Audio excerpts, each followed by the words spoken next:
Hey everyone, have you ever wondered what happens when disaster strikes? Like, really strikes? We're talking hurricanes, earthquakes, nationwide blackouts, the whole shebang.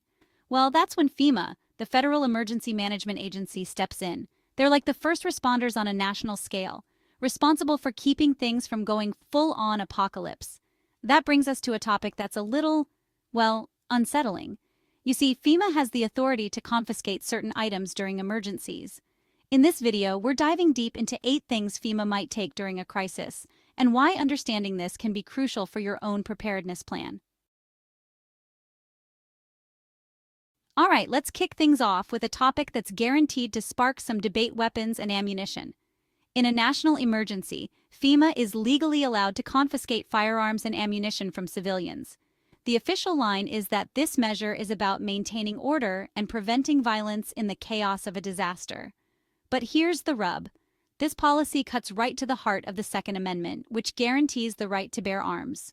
For many, this isn't just about personal safety. It's about self-reliance and, frankly, a deep-seated distrust of government overreach. The potential for abuse is a real concern, and it raises some big questions. How much power should the government have in a crisis? Where do we draw the line between public safety and individual rights? Think about it. If the very systems we rely on for protection are also the ones taking away our means of self-defense, what does that say about the balance of power?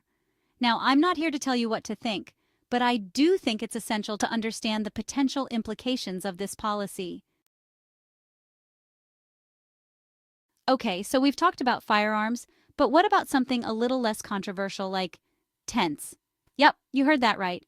FEMA has been known to confiscate essential camping gear during emergencies, including tents, tarps, sleeping bags, the works. Now you might be thinking, why on earth would they take my tent? Well, the logic, at least on paper, is that in a mass evacuation or displacement situation, FEMA wants to ensure everyone has access to adequate shelter. They argue that confiscating privately owned gear allows them to set up centralized shelters and distribute resources more efficiently. But here's the catch. FEMA's track record with providing timely and adequate shelter during emergencies is, shall we say, spotty at best. Remember Hurricane Katrina? Thousands of people were stranded for days, even weeks, without proper shelter, despite FEMA having confiscated countless tents and tarps. When FEMA takes your tent, they're essentially taking away your ability to be self-reliant, to create a safe haven for yourself and your loved ones when the official systems fail. And let's be honest, those systems don't always have the best track record. It's about understanding that relying solely on government assistance in a crisis can be a risky proposition. Having your own backup plan, your own means of shelter and security, could make all the difference. Next up, let's talk about something near and dear to many of our hearts: our vehicles. Yes, you read that right. FEMA has the authority to confiscate vehicles during emergencies. And we're not just talking about beat-up old clunkers either. This includes cars, trucks, motorcycles, even boats in some cases. The rationale, you ask? Well, FEMA argues that in a large-scale disaster, they might need to commandeer vehicles to transport supplies, evacuate citizens, or provide emergency medical services. And look, I get it. In a true doomsday scenario, we all have to do our part, right? But here's the thing.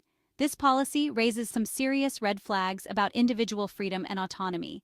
Imagine for a second that a hurricane is bearing down on your town. You've prepped as best you can, but things are looking dicey, and you decide to evacuate. You pack up your family, your go bag, and hit the road, only to be stopped at a checkpoint and told that your vehicle is being confiscated. Suddenly, you're at the mercy of a system that may or may not have your best interests at heart. You're stripped of your mobility, your ability to make decisions for yourself and your family. For many people, their vehicles are their livelihoods. The economic fallout could be devastating. Communication devices. In today's hyper-connected world, it's hard to imagine life without our phones, radios, and laptops. But in an emergency, these devices could become targets for confiscation by FEMA. That's right. We're talking about everything from your trusty smartphone to ham radios, walkie-talkies, even satellite phones. FEMA's reasoning is that in a crisis, they need to control the flow of information. They argue that confiscating communication devices helps prevent the spread of misinformation, panic, and potentially dangerous rumors. But here's the problem. This policy also gives FEMA a tremendous amount of control over the narrative. It allows them to potentially censor dissenting voices, suppress criticism, and control what information gets out to the public. In a disaster, access to accurate information is crucial. But what happens when the only information you're getting is filtered through the lens of a government agency with a vested interest in maintaining order and control?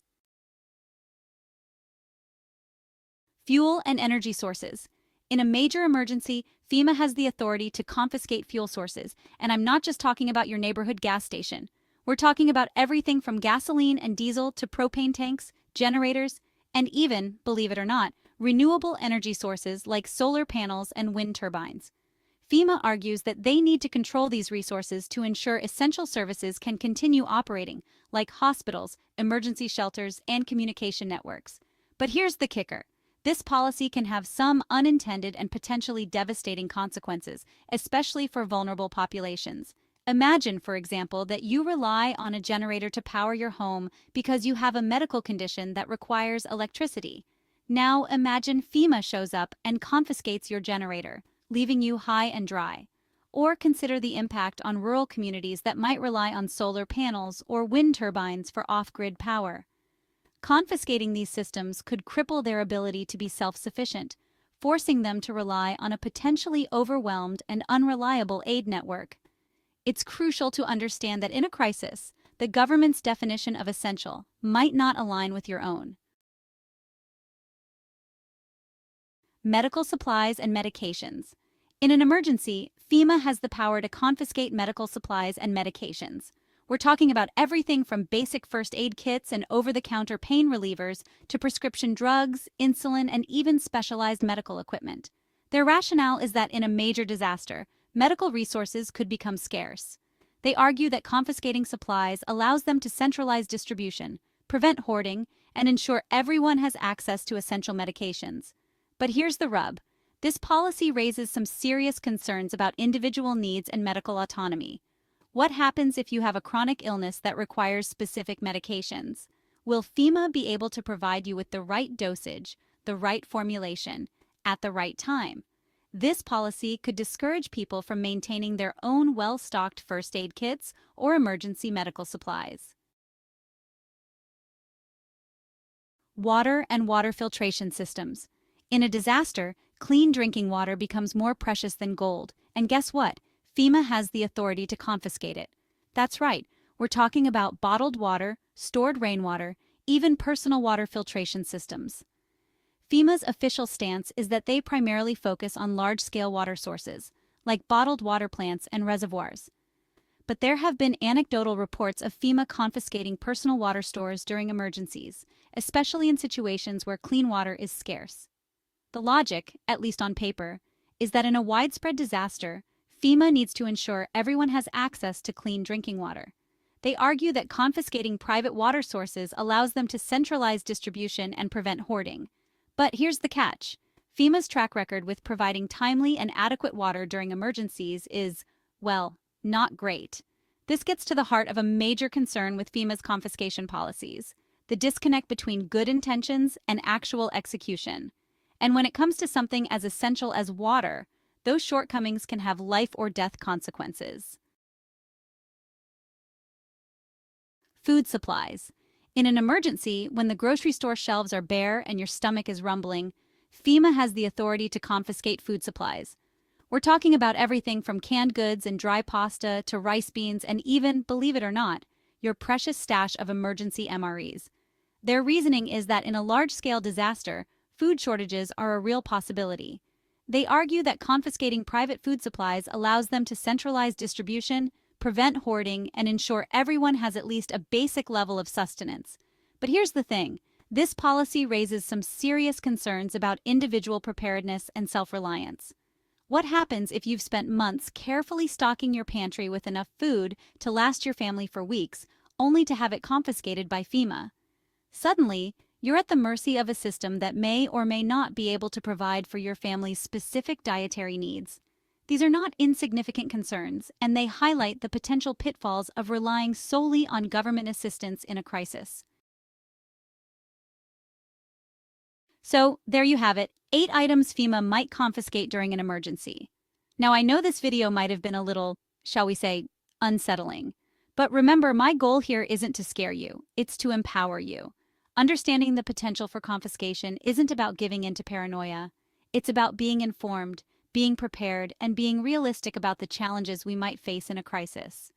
Use this information to have open and honest conversations with your loved ones about emergency preparedness.